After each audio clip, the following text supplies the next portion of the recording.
Hey, it's Chris. Once upon a time, Lucky Duck Games, crowdfunding. What do you need to know? Scratch off and board game? Tetris meets crossword puzzle meets scratch off lottery ticket. That's what you're doing in this game. Sound weird? It is. Let me tell you why it works, what you should know about it, and who it's right for. Let's do this. Like I said, here you go. This is what you're going to be doing. This is a little scratch off ticket. You can kind of see what you've got going on here. You can see that you've got a grid-based system that's going to be available to you. You've got arrows that are going to be your starting area. You've got a locked off area, which is going to play a role at some point. And you also have this top area, which is sort of your destiny system, your penalty area, that as you have bad things happen to you or you do things that aren't correct, these are slowly going to get marked off and you're going to see various bad things happen to your tiles as a whole. Now, what are we actually talking about though? Because what you're doing here is you actually have this little Tetris-like system that you're doing as you scratch off. And they come in two varieties. They come in a yellow and a blue. Now with these yellow and blue ones, you can see that all of them are a little bit different lengths or they're a little bit different shapes, but they all have this very, very astute white line on them, this arrow that tells you exactly what direction you're going to be scratching off. And that's important because you're going to be scratching off in certain directions because the words themselves are not going to be necessarily forwards or up or down in the way that you're used to. Like with a crossword puzzle, they're always left to right. They're always top to bottom. They can be backwards. They can be going up. And that's going to be the distinct difference in this game that's going to cause you a little bit of consternation up here. So that's point number one. How outside of the box in terms of deduction and reasoning are you doing with a letter type Sudoku puzzle in a slightly different way? And it's not Sudoku, but you'll understand what I'm saying and why I say that comparison here in a second. There's not really a turn system. It's just you play those little tokens until your grid here fills up with all the spots that you have available. Now, I mentioned the spots that are available because you may have a spot get blocked off like that, and then no longer can you have it available. Because when those are filled, one of the actions that you have to take to, take them out of here, if they are filled here, and then you have to take them out, in that sense, minus the thing. But when you do that, then you have to scratch off one of these little bad numbers here and have whatever happens consequence-wise. And so then these are open again, and then you can replay whichever ones, because you are also limited to having at the beginning of the game one of each length of the yellows. The blues are a special ability that you unlock as you get ability character upgrades. Those are a whole separate argument. But what you're going to be doing is you're going to be having a 1, 2, 3, 4, 5, and so you're only going to be playing up to 4 of them, and then taking them back and then reusing them.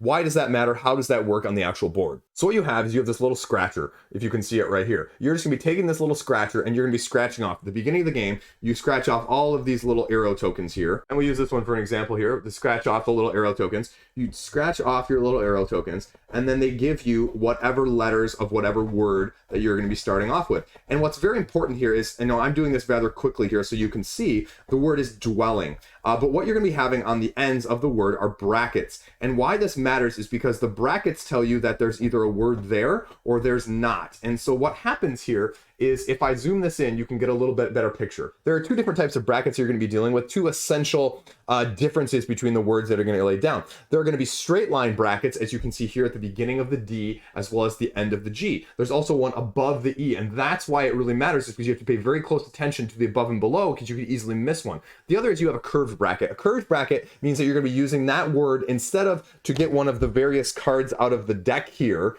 as a new clue, essentially, to the game. You're going to be using that to upgrade your character cards that are going to have letters on them. So your character cards here are going to have individual letters and words on them that you can see here that are going to be filled out. And as you collect those words, you can scratch off letters that correspond to them. And when you have the whole word scratched out, then you get whatever the corresponding ability is over here, including said blue tiles that I mentioned earlier. So the first word that I have is dwelling. So what you do is you take this card right here, and this says DWE at the top. So you take that, you flip it over, you read the little lore that it says, and then there's two things on here that you need to know. There are words that are the same color that you might be getting, or they might be different colors. In this case, it's not underlined, so that means there's a blue word honeybee out there, but it's not connected to the word dwelling. Here you can see that colony and cachet are underlined. They directly go off of the word dwelling. And that is where these other symbols come in handy. Because what the E means is that that is the very last letter in a word. So you can guess that cachet might be that one because we know it only goes through there. Oh, look, there's only 5 spaces and 5 letters. So C-A-C-H E. So then I would scratch that off, and if I'm right, then I would do that. But how do you do that? Well, I'd have to play my 4 of this into my slotted board here as the first action. That is the gist of the game. Now, the caveats to this are that there are going to be different colored words that you're going to be having to get. And so you may have a card that has, instead of this one, for example, that has all blue words on it, you may have one that all of a sudden overlaps with a green word on there that either is underlined or not underlined. And so what happens then? Well, what happens then is you have these little zone cards, and that's what this other feature is you have zones that you're going to be traveling between. So what's going to happen with that is you have your blue, your green, and your red zones. And these are going to go at the top of your little column here, and you even have orange as well. And they're supposed to fit in just very nicely right here at the top of the zone, meaning, okay, this is the zone I'm in, this is what you need to know, and these are potential pitfalls that are going to go on with this zone as well. And so in order to do that, though, again, the penalty or the cost of going between those zones is scratching off one of the bad things at the top. And those bad things include the blocking off of one of those areas that I already mentioned in terms of losing an ability action slot, or what happens is they will take some of these tokens that you have, for example, your 5ers here. If you look in the camera, all of a sudden you get a -1, a red one, spoilers here. You get one of these red ones, and that's a -2. So all of a sudden my highest one, my 5, becomes a 3. Or you get one of the orange ones here, the orange ones, and that's a -1. So that -1 does my 5 to a 4. Or if my 4 is now my biggest, my 4 down to a 3. And so you're selectively, slowly crunching down the number of spaces you can reveal. And why is that important? Because some of the words, even at the end, that you're having to get are, still 6 or 8 letters. And so if you can only do 2 or 1 or even maybe 3 at most letters on a turn, you only have so many slots. And as you fill these slots again, folks, each one of these bad things gets crossed off. And if you get to the end, you automatically lose. Now, if you get to the end of the scenario and you complete it and you find all the words or the objectives that you do on the main quest that are necessary in order to do whatever it is, no spoilers here, but then you calculate how many basically points you get versus negative points, and you can see how good of score you did essentially in that way. Last element of things that we're going to talk about here is you have challenge cards. Occasionally cards that you draw will give you challenges, and they'll say, go over to this challenge right away. And this challenge will have a clue, it'll tell you what to do, and then it'll say, okay, scratch this off, and if you get it right, letter by letter, then you achieve the challenge. But if you don't, you start getting penalties down here from this area. You scratch these off one at a time. But you can scratch off one of these 2 hints, but there's going to be a cost to the hint as well. And so if you can do that, then it tells you what to go next to, and it's just going to get in your way because oftentimes these will stop you from progressing back on your main board here in the first place. So for example here, I will lay out this, a little spoilers here. You can see on this overhead picture here, I have 3 different distinct colors here that are going on as we progressed through this. And you can see some of the places where I did well and some of the places I didn't do well. And you can see that there's blue, and then it went to green, and then all the way over here on the left side, it went to red. And so I had to change zones, and it was costly at the top because you can also see the top of the card there. I went almost down to the end there. I had 4 spaces left by the time I reached the end before I, would have lost. And so the tricky part is you can deduce and you can reason some of these answers out. The other tricky part is you just can't, you're just guessing at some point too. It's sort of like a Sudoku where, and this is the comparison, you can get it down to 1 or 2 numbers, and sometimes if you're like me, you end up guessing. So what else do you need to know? What are my thoughts on this? How do I feel like it works? It works surprisingly well. I wasn't expecting this to actually be more than just a novelty. The biggest plus is that, it's going to be a little bit of a puzzle. If it's more like an comparison of an exit room game than anything else, when I think of how I played this through and the deck in which you're going, and I mean, there are a significant amount of cards here. You can see all of these cards here in terms of how many different letters and words there are, and you're not supposed to look here, but this is just a little bit of spoilers, and you'll never remember these 3-word combinations. And then there's numbers at the end that are going to be slightly different, including the challenges. And so, does it work? Yeah, it works. It works totally, for sure. But I think it's very akin to the exit room games where I don't think you would necessarily play this scenario through too, just based on when you scratch this off here, you know what's there and you know what it brings to the table as a whole. And you can see the other side here where you're going to be getting items and you can cross them off or keep them, and they have numbers correspondingly, and the challenges will refer to those, and they'll allow you to maybe skip a step or not skip a step depending on how clever you were or how lucky you were when you were scratching off. I would say the slight criticism is that, this is a little bit of a fancier roll and write, if you will. Is this completely necessary? No, it's not really completely necessary. You could easily have this as a scratch off and as just a paper diagram where you were maybe crossing off and erasing these areas if they were open, as well as keeping track of this in more of a paper pencil format as well. So it is a little bit of a deluxified roll and write in a different sense in that way. What do I have concerns about? Well, I mean, it says 1+ players. I'll be frank with you. I wouldn't want to play this with more than 2 people. This is not a 3 or 4 player cooperative game to me, because you're really just sitting there going, okay, which one of these do I want to scratch off? Which blank, which up, down, left, right do I think it is? And then ultimately just kind of guessing, because like I mentioned, you can deduce some of it, but the way they have constructed this to be clever and to make it not easy is that you'll have a word that has maybe 2 A's and a T, and then the word that you're trying to get is, you know, having an A and a T in it as well. And so you've got 3 possibilities. You have no way of knowing which side of the word you're going off of it's going to be on. And so are you going to go up on this A? Are you going to go down on this A? Are you going to go left on this T? You know, where are you going to branch off? And you may just not know, and you may just have to guess, which is going to frustrate people or just not be a pleasantry, because there's not necessarily perfect information that you can just solve, if you will. Does it work? Yeah, I mean, the mechanics are smooth. It gives me a combination of roll and write and exit style strategy game with a crossword Tetris-like feel, like I mentioned at the beginning. Something you may or may not like as well is that you're going to end up with, say, 3 or 4 of these cards at once. And so you're going to have them all flipped over. And if they're all in the same area, are you keeping track of all of the words that you've found, all of the words that are going off of which word as well? And how are you going to manage that? I mean, you could easily get a piece of paper and pencil out and write it and cross them off as you go, because sometimes these cards will stay out, sometimes you'll lose them. Most of the time, if you're finding words, though, they'll stay out there. Most of the items are either discarded or kept, depending on what you want to do with them, because there is a little bit of a choice mechanism with this as well. It plays quick. I mean, you're not sitting here wondering. The narrative is nice. Fortunately, it's not completely necessary. You're not going to lose a whole lot if you avoid it, or if you don't read it, or if you just skim read it. I'm not a huge fan of the narrative at all times, and I didn't feel like I was losing out on a significant portion when I didn't, you know, have it all down pat and remember all of what it said. I think the cleverest thing in this game is the changing zones, because you really have to, keep careful track of who's in what zone, because you can only guess words or scratch off words of the person that's in that zone. And you're going to have potentially more than one hero available to you. You're going to have potentially, 4 heroes.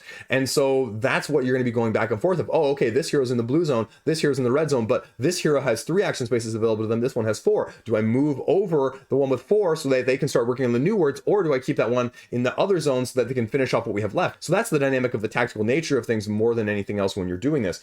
And that's probably going to be the most puzzling, pleasing manner to people. I mean, you're not going to like this if you're looking for a 3 to 4 player game, in my opinion. Also, the lack of perfect information is going to frustrate people, like I mentioned. The challenges are cute, they're nice, they're a little bit of something different. They take you off of the beaten track, and you can be penalized or, rewarded depending on how well you do. And just the prototype gives us an example of, okay, these are all of the ones that are going to be available, and what a big challenge board is going to look like, not just the individual small challenges that I showed you here. There's going to be chapter adjustments. There's going to be something called guilds that are going to be affected as well, depending on the character's alignments that they are affiliated with in the first place. And the blue, in terms of having a nice, unique shape, is kind of clever. Now, how useful is it going to be? I mean, this is only like a tube scenario-based prototype, so it's kind of hard to say. That would be the other one that I could be hit or miss, when you've got ones that are sort of this shape and this shape, and you're not quite sure, okay, do I really want to have a spread? Like, most of the time I want to be very direct, and you can really get penalized because some of the other spaces that you uncover in these situations are actually, again, detriment spaces that will cause you to scratch off, again, in the bad area. So something that you may not want to just indiscriminately scratch off with when you've got these blue ones, as nice as they can be. Now, that's not to say the abilities aren't nice. You can have other abilities that are going to affect things, including resisting, one of these bad effects from actually happening as well when you get the ability in the first place. The other clever mechanic here is this blocking off of zones. As your zones get blocked off, I mean, that's really, really significant, because all of a sudden the cycling of when the bad stuff gets scratched off escalates from every 4 to every 3 to every 2. And when you have also the narrowing down of your pieces as a size in terms of how much you can uncover, you start scratching off, and the difficulty has the non-linear approach in terms of how difficult the game gets as you go along through each individual scenario, which may or may not be to your liking. All in all, I mean, this is a highly adaptable system. It reminds me very much of Destiny's in a scratch-off Tetris manner. And so I can see them taking this and using this as a framework and doing a lot with it. a la the exit games, which is really what I was going for with in terms of comparison at the beginning. I mean, you could easily adapt, expansion, theme, choose, pick, whatever you are please. The only problem with it, uncompared to the exit games, is that you're not going to be able to reset it and maybe trade it away as much unless you give extra copies of each of these boards within the game. And I'm not sure if you really would do that from a production side of things or from a company side of things, to have people get them on the secondary market. And so it's more like a legacy game in that manner. So take that for what you will. The biggest question is just going to be, what does the price point look for this?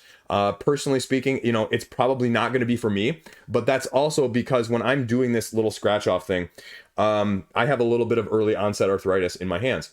And so for me personally, it really hurt me after doing, 45 minutes to an hour of this.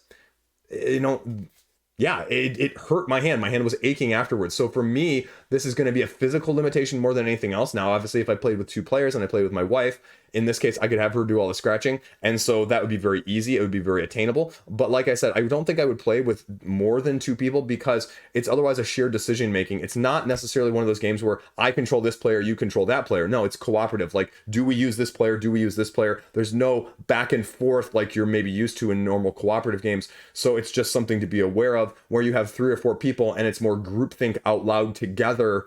And you could easily have some quarterbacking. You easily have some overwhelming presence or decision making based on 1 or 2 people's opinions alone. So that would be my only, if you're thinking about it, what is your group size and how is your group dynamic from that? So all in all, it's a crazy scratch off Tetris-like game, and I wasn't expecting it to work as solid as it is, and it's very solid. I have no qualms about it. It's just not going to be for everybody, and that's probably the biggest make it or break it. So whether or not it appeals to you from any of those aspects or any of those natures, because I know as someone who does crossword puzzles, you also have to have a slightly different mindset, and the nuance of having some of these lines on the sides of the letters is really something that you're using as a puzzle piece to help you navigate which ones it may be off of and which ones it's not. And is that your mindset, and is that something you like working through? If so, great. Check this one out heavily. If not, again, maybe not for you. Maybe check something else out. Maybe go to their Destiny system or something else out there like an exit game. So there you go. Once upon a time, Lucky Duck, thank you for sending it to me. Thank you for me being able to talk about it. Have a great day. Stay classy. Let me know. Subscribe if you want. Comment down below. Maybe if you have questions or concerns. That's all I got. See you around.